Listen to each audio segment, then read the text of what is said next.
카자흐 사태, 사상자 1000여 명 급증, 러시아 투입. 우리 카자흐스탄 연료 가격 폭등으로 대규모 시위가 발생해서 수십 명이 숨지고 1000명 이상이 부상당했다고. 소유 사태가 격화되자 카자흐스탄 정부는 국가 비상사태를 선포했고 러시아를 주축으로 한 평화유지군이 투입되고 있다라고 하고 있죠. 자, 우리 카자흐스탄이 이게 쉽게 말해서 기름 가격이 폭등했다고 해요. 그래서 대규모 시위가 발생했는데 수십 명이 숨지고 1000명 이상이 지금 부상이라고 합니다. 부상이라 하고 있고, 그래서 400여 명이 병원에 입원해서 62명은 위중한 상태고, 총성이 들리는 가운데 군인과 경찰은 진압봉으로 시위대를 무차별 진압하고 진압봉을 빼앗아서 여기에 맞서는 장면이 쉽게 목격됐다. 사태가 심각한 상황인 것 같아요. 카자흐스탄. 자, 근데 카자흐스탄을 왜 갖고 왔냐? 우리 올해 4월, 5월달 비트코인 채굴장, 중국에서 많은 해외로 비트코인 채굴장들이 이전을 했죠. 그 중에 많이 이제 흩어졌던 게 비트메인이랑 여기저기 이제 굵직굵직한 중국 채굴장들이 미국, 그리고 카자흐스탄, 그리고 우리 러시아 이런 쪽으로 많이들 움직였습니다. 코소보 이런 나라들. 근데 그 중에 지금 카자흐스탄이 비트코인 채굴량, 우리 해시레이트량을 순위로 따지면 2위 정도 한다고 합니다. 미국이 1위, 그리고 중국이 3위. 그래가지고 중국은 아예 빼버린 곳도 있고, 사실 정확하진 않아요. 중국이 이제 몰래, 지금 국가 몰래 한 20% 가까이 채굴을 하고 있다는 얘기도 있고, 정확한 수치는 아닙니다. 근데 이제 나온 수치로만 하게 되면은 카자흐스탄이 비트코인 채굴국 세계 2위라는 거. 그렇기 때문에 이렇게 관련이 있을 수 있다라는 기사들이 많이 나왔는데, 자, 장갑차 탱크를 동원한 전국 비상사태 선포에도 불구하고 사태가 진압될 기미가 보이지 않자 카심조마르투 토카예프 카자흐스탄 대통령은 러시아 집단 안보조약 기수 CSTO에 파병 요청을 했다. 자, 좀 이상하죠? CSTO가 어디냐면 러시아, 벨라루스, 카자흐스탄, 카르키스탄, 아르메니아, 타자키스탄, 옛 소련권 국가 7개국으로 구성된 러시아 주도 안보체계라고 합니다. 예를 들어서 미국이 주도하는 안보체계, 쿼드도 있을 거고, 아니면 파이브 아이즈도 있을 거고, 그런 국가예요. 그런 이제 안보기구인데, 러시아 주도로. 자, 요거를 또 지도를 보고 하면, 자, 러시아 있죠? 러시아가 있고, 카자흐스탄이 있습니다. 그래서 밑에, 우즈베키스탄, 키르기스탄, 타지키스탄, 투르메키스탄, 아프가니스탄 이런 식으로. 얘네들이 다 러시아 안보기구에 속해 있는 애들입니다. CSTO라고. 자, 이런 애들인데 딱 이 기사를 보고 그러면 카자흐스탄이 비트코인 채굴국 2등이니까 채굴이 원활하지 않겠구나, 쉽지 않겠구나. 그럼 코인 이슈가 해시레이트가 떨어지면은 비트코인 가격이 하락한다고 말을 했었는데, 저번 영상에서. 그럼 비트코인 가격이 하락하겠구나. 거기서 끝나시면 안 돼요. 자, 요게 왜 이상한 기사냐?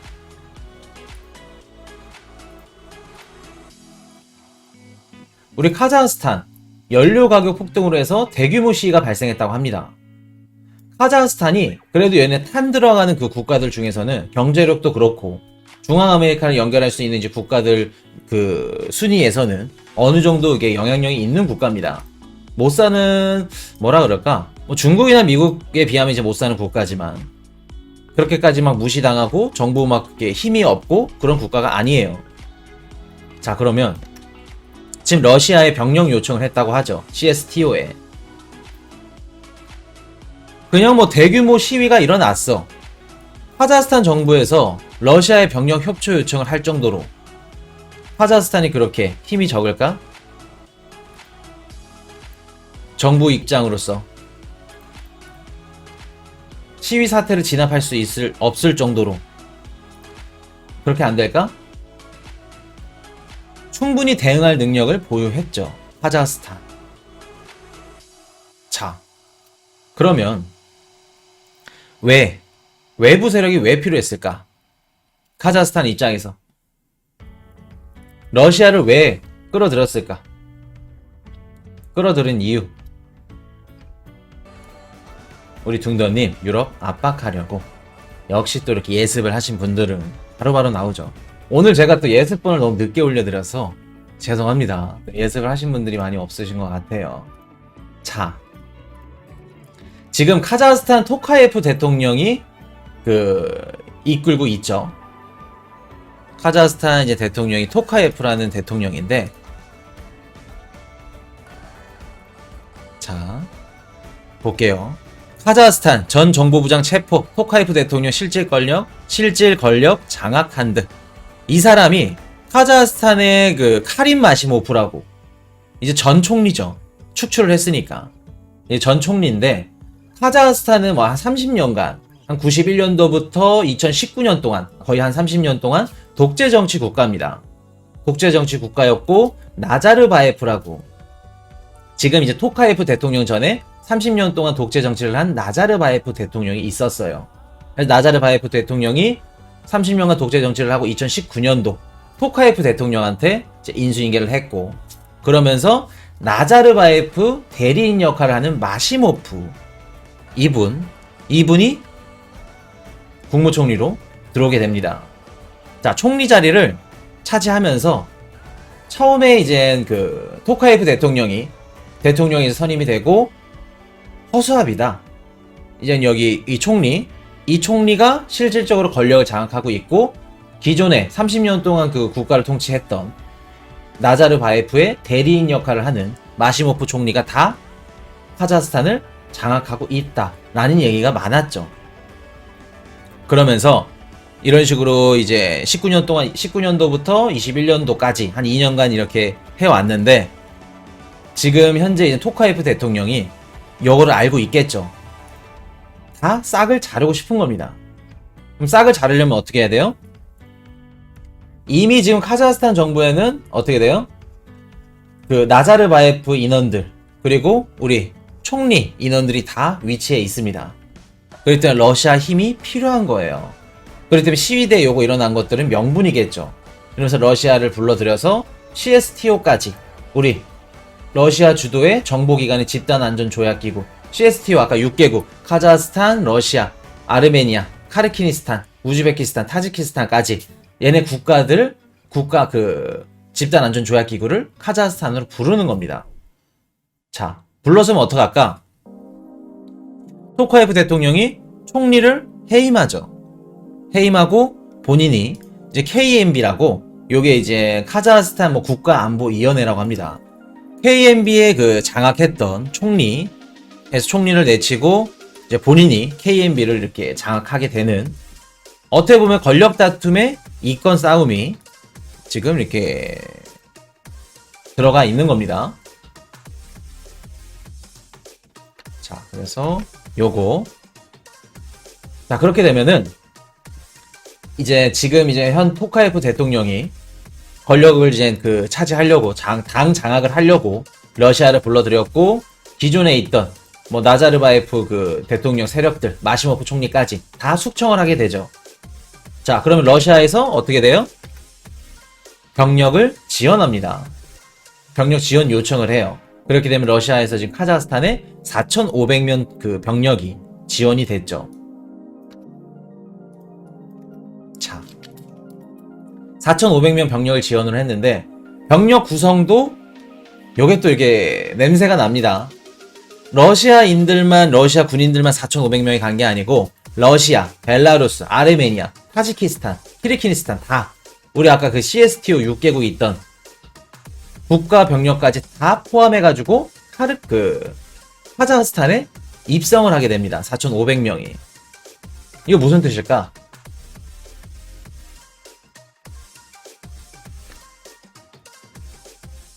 러시아 군인들만 4,500명 보낼 수 있던 거를 CSTO 기구로 다 해가지고 다 움직이는 겁니다. 카자흐스탄에 주둔하고 있는 외방 세력들, 미국이라던가 유럽 군인들, 아니면 이런 세력들, 다툼이 일어났을 때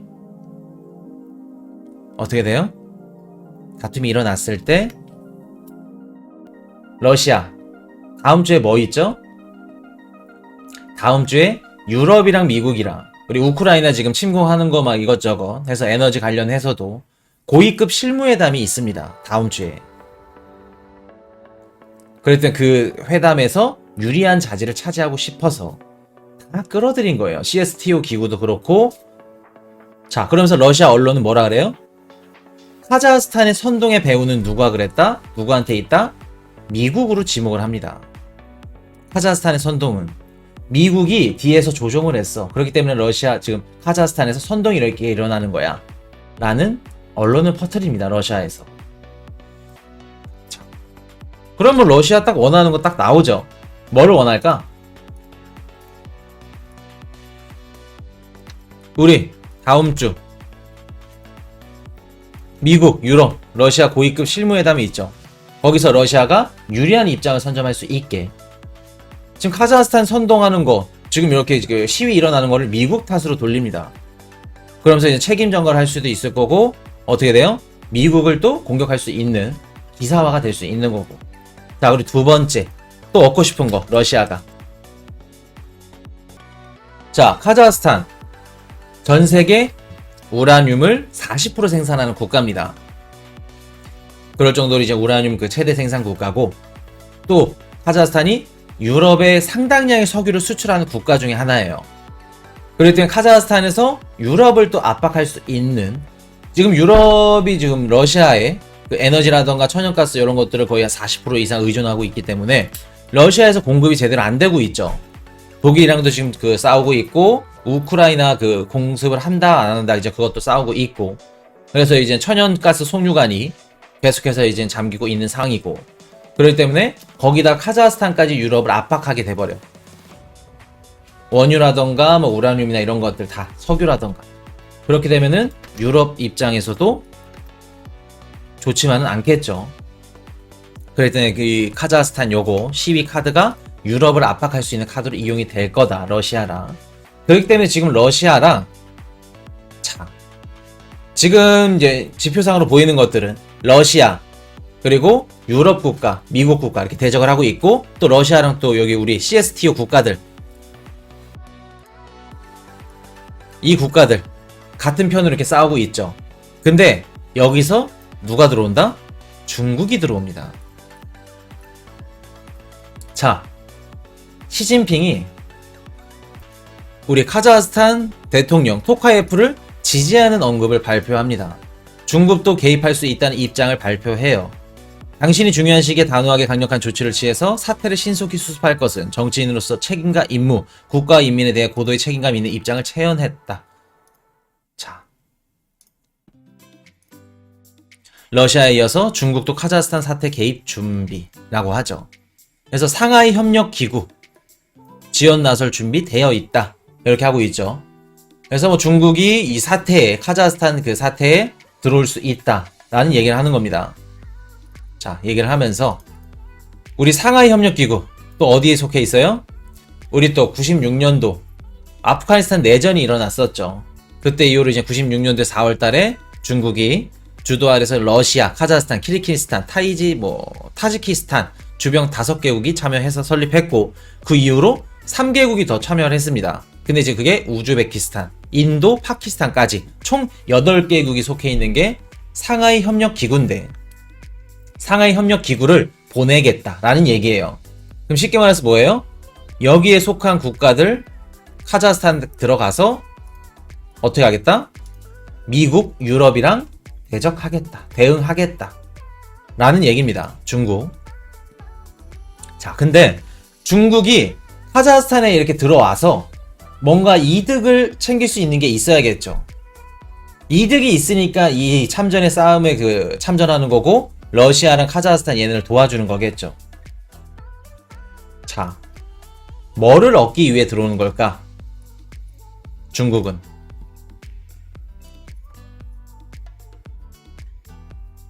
중국이 개입하는 이유가 뭘까? 자, 류한님 1대1로 가자 말씀하시죠.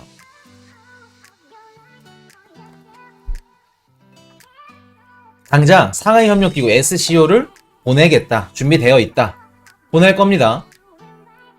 그래서 주변 8개국 SCO, 자, 개입해서 중국이 지금 하고 싶은 게 뭐냐면, 중국이 지금 1대1로 사업을 진행하고 있죠.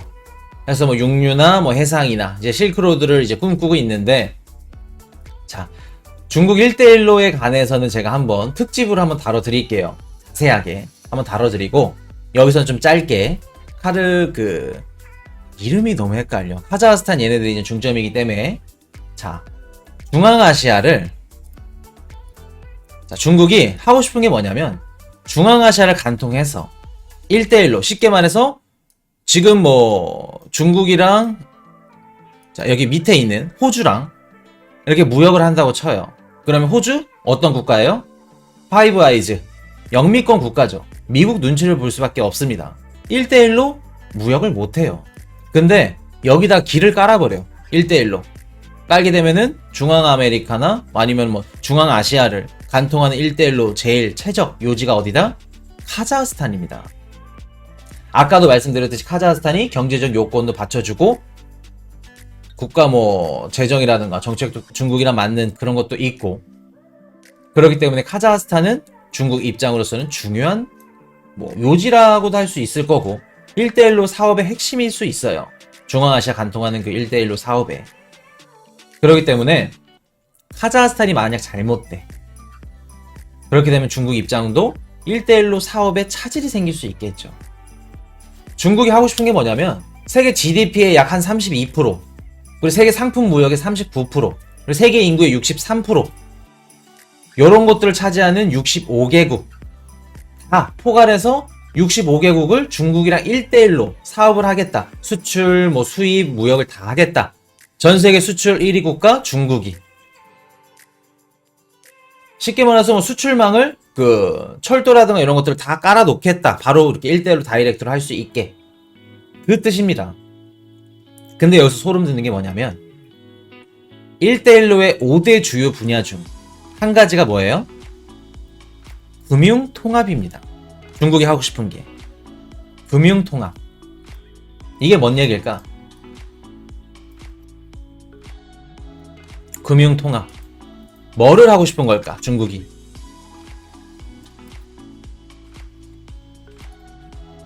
금융정책, 조정 및 양자 간 금융협력 강화. 뭘까? 우리 둥더님 디지털 위안. 역시 디지털 위안화 중국이 만든 이유가 뭘까? 디지털 CBDC 만들어서 어디를 쓸까? 어디에 적용을 하고 어떤 식으로 쓰일까? 코인이슈 방송 보시면 중국이 디지털 CBDC를 어떻게 쓸 건지, 앞으로 비트코인 시장과 어떻게 연결이 돼서 어떤 식으로 흘러갈 건지 다들 알고 계시죠? 최근에 안드로이드 앱, 그리고 애플 뭐 구글 플레이 들어가가지고 어플 하나 다운받으면은 우리 중국 디지털 위안화 지갑 딱 다운받아서 이제 앞으로 중국 여행 가거나 중국 뭐 놀러 갈 때, 중국 기념품 살 때 위안화 지갑으로 딱 결제할 수 있는 거. 그런 식으로 흘러가는 겁니다. 근데 CBDC를 앞으로 어떻게 쓴다? 중국 1대1로와 같이 협업을 맺고, 아까 말씀드렸던 65개국 얘네들은 중국과 1대1로 무역의 결제 화폐를 CBDC로 쓸 수밖에 없는 겁니다. 자, 수출 1위 국가 런민비 지금 위안화를 강세로 지금 두고 있죠. 중국이. 보통 수출을 많이 하려면 위안화를 절하해서 수출을 많이 해야 되는데 위안화 왜 강세시켜요? 중국 정부 입장에서 위안화를 안 떨어뜨려도 이미 수입 국가들이 많고 공급망이 다 무너진 상태에서 우리가 수출 시장에 차지하는 비율이 높다. 세게 나가는 겁니다. 어차피 우리 아니면 수입할 국가 없잖아, 너네. 수출 국가 중에 우리가 안 하면 너네 다 죽잖아. 이미 세게 나가고 있는 거예요. 이런 식으로 1대1로 사업할 때 수출이라든가 수입이라든가 무역할 때 무역 대금 결제를 앞으로 뭘로 쓴다? 중국이 CBDC로 쓰게 하는 겁니다. 자, 그러면 65개 국가가 왜 중국 CBDC를 쓸까? 디지털 위안화를 굳이 써야 될까? 라는 의문점을 가지신 분들이 계시겠죠. 우리 미국 달러가 지금 기축통화로 쓰이는 게 뭐예요? 쓰인 이유. 우리 브렌트 우주 체제 해가지고 금을 가지고 있는 보유량만큼 화폐를 찍어냈었죠. 그때 그 이후로 달러 가치가 떨어졌고 닉슨 쇼크까지 맞물리면서 미국이 어딜 찾아갔다고 말씀드렸죠? 사우디아라비아를 찾아가서 어떻게 됐어요? 석유, 오일 대금 결제를 달러로 쓰게 만들었죠. 그렇게 되면서 오일 대금을 달러로 쓰면서 전 국가들이 달러를 많이 쓰게 되는. 자, 이게 무슨 뜻이에요? 내 화폐가 쓰이는 곳이 많아. 사용처가 많아. 쓰일 수 있는 곳이 많아. 그렇게 되면은 그 화폐 가치는 계속해서 상승을 하는 겁니다. 나라에서, 정부에서 그 화폐를 찍어내요. 근데 그 화폐를 쓰는 사람이 없어. 좋아하는 사람도 없고 사용할 수 있는 사람이 없어. 사용처가 없어. 그 화폐 가치 어떻게 될까? 떨어지겠죠. 근데 중국이 디지털 위안화를 써서 매력적인 상품들을 연동시켜. 매력적인 상품들, 중국 NFT 시장, 아니면 중국 비트코인 시장 다 연결시키고 우리 1대1로의 상품 무역, 뭐라 그럴까? 수출하는 이런 것들, 무역 결제 대금에 CBDC를 쓸 수밖에 없게 해. 그렇게 되면은 어떻게 돼? 디지털 위안화 가치가 계속해서 상승하겠죠. 그렇게 되면 달러 기축통화에서 중국이 원하는 건 뭐다? 기축통화 달러에서 기축통화 디지털 위안화를 꿈꾸고 있는 겁니다. 아시겠죠? 그래서 1대1로를 요거 해가지고 65개국 다 디지털 위안화 쓰게 될 겁니다. 디지털 위안화를 쓰게 될 거고, 보통 이제 국력이 약하고 경제 그 패권이 약하고 이제 화폐 패권도 약한 국가들은 화폐 뭐라 그럴까? 국력이 강하고 경제력이 강한 국가 통화를 따를 수밖에 없어요. 우리 한국, 신흥 국가들, 이멀진 국가들 다, 필리핀, 일본 다, 이 미국을 제외한 국가들이 달러를 모으는 것처럼 디지털 위안화를 이제 모을 수밖에 없게 만들 예정이다, 중국. 그렇기 때문에 중국이 금융 통합을 위해서 지금 개발하고 지금 2월 4일날 선보이는 자리가 뭐다? 선보이는 것이 디지털 위안화 움직임이다. 말씀을 드립니다. 그렇기 때문에 지금 실크로드 이게 굉장히 중요해요. 1대1로 건설을 해서, 그래서 디지털 위안화로 중국 실크로드에 속한 국가들을 금융 통합시키겠다는 야망, 요렇게 가는 겁니다. 기축통화를 노리는 거예요. 자, 그러면 우리가 과거를 보면 알 수 있죠. 우리 2020년도 초에 비트코인 가격이 상승했습니다. 저번 영상에서 1월달 다 하락을 했는데 6년, 7년 동안 처음으로 단 한 번 빼고 다 하락을 했죠. 그러면서 1월달에는 좀 하락폭이 클 수 있는 장이다, 클 수 있는 달이다 라고 말씀을 드렸고, 근데 그 한 번 올랐던 장, 그때가 언제예요? 2020년도 2년 전 1월달입니다. 2020년도 1월달에 가격이 왜 올랐을까?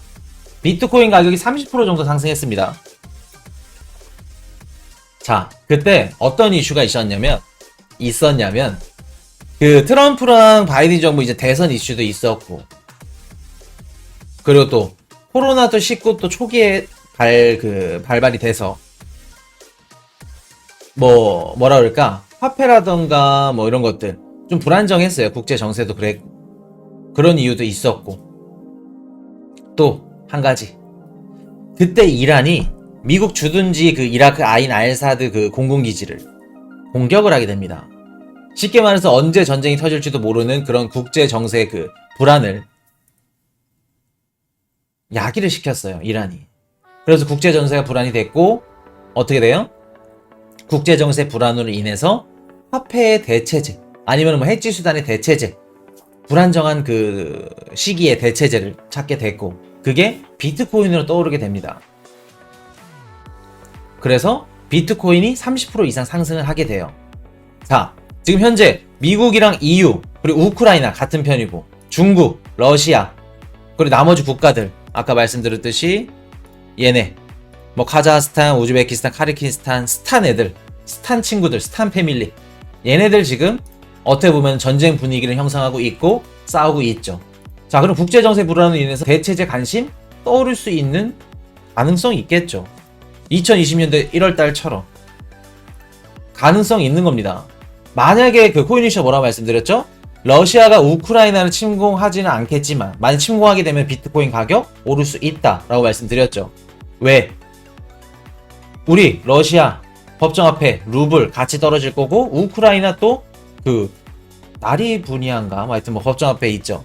그거 같이 떨어지게 되면은 그 법정 화폐를 가진 사람들이 뭐를 인플레이션 해지 수단으로 뭐를 담겠어요? 금, 뭐 아니면 비트코인 이런 데 시장으로 흘러가는 겁니다. 그렇기 때문에 비트코인이 우상향할 수 있는 가능성이 있다고 말씀드렸고 현실적으로 뭐 우크라이나 침공은 못하죠. 왜? 2월 4일 베이징 동계올림픽이 있기 때문에 중국에 영향을 가는 그 큼직큼직한 정책은 하기 힘들 겁니다. 러시아가. 그렇기 때문에 지금 국제정세 불안으로 인해서 대체제 관심 받을 수 있고 비트코인 그로 인해서 비트코인이 우상향할 수 있는 가능성이 존재한다. 여기까지 말씀을 드릴게요. Hey, I got a confession. Been losing all momentum. Just because it's easy, well, that don't make it better.